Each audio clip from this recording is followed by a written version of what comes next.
ಖ್ಯಾತ ನಿರ್ಮಾಪಕ ದಿಲ್ ರಾಜು ಮತ್ತು ನಟ ನಿತಿನ್ ತಮ್ಮುಡು ಚಿತ್ರಕ್ಕಾಗಿ ಕೈಜೋಡಿಸಿದ್ದಾರೆ. ದುರದೃಷ್ಟವಶಾತ್ ಈ ಚಿತ್ರವು ಬಾಕ್ಸ್ ಆಫೀಸ್ನಲ್ಲಿ ಭಾರೀ ಸೋಲು ಕಂಡಿತು. ವೇಣು ಶ್ರೀರಾಮ್ ನಿರ್ದೇಶನದ ಈ ಚಿತ್ರವು ಪ್ರೇಕ್ಷಕರನ್ನು ಸೆಳೆಯುವಲ್ಲಿ ವಿಫಲವಾಯಿತು ಮತ್ತು ತಂಡಕ್ಕೆ ಗಮನಾರ್ಹ ನಷ್ಟವನ್ನುಂಟು ಮಾಡಿತು. ಆದರೆ ಪ್ರಯಾಣ ಅಲ್ಲಿಗೆ ಮುಗಿಯಲಿಲ್ಲ. ತಮ್ಮುಡು ಈಗ ಆ ಮಾರ್ಗವನ್ನು ತೆಗೆದುಕೊಳ್ಳಲು ಸಜ್ಜಾಗಿದೆ. ನೆಟ್ಫ್ಲಿಕ್ಸ್ ತನ್ನ ಡಿಜಿಟಲ್ ಪ್ರೀಮಿಯರ್ ಅನ್ನು ಆಗಸ್ಟ್ 1, 2025 ರಂದು ಘೋಷಿಸಿದೆ.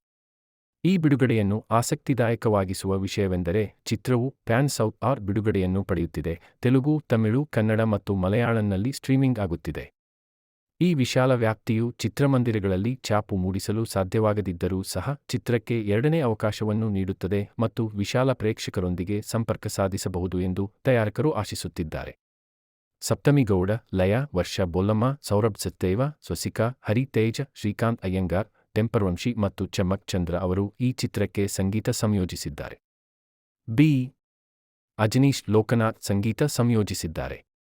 ಈ ಚಿತ್ರವು ಸ್ಟ್ರೀಮಿಂಗ್ ಪ್ಲಾಟ್ಫಾರ್ಮ್ಗಳಲ್ಲಿ ಬಿಡುಗಡೆಯಾಗುತ್ತದೆಯೇ ಎಂದು ಕಾದು ನೋಡಬೇಕಾಗಿದೆ. ಆದರೆ ಇದೀಗ ಇದು ನೆಟ್ಫ್ಲಿಕ್ಸ್ನ ದಕ್ಷಿಣ ಭಾರತದ ಸಾಲಿಗೆ ಮತ್ತೊಂದು ಗಮನಾರ್ಹ ಸೇರ್ಪಡೆಯಾಗಿದೆ.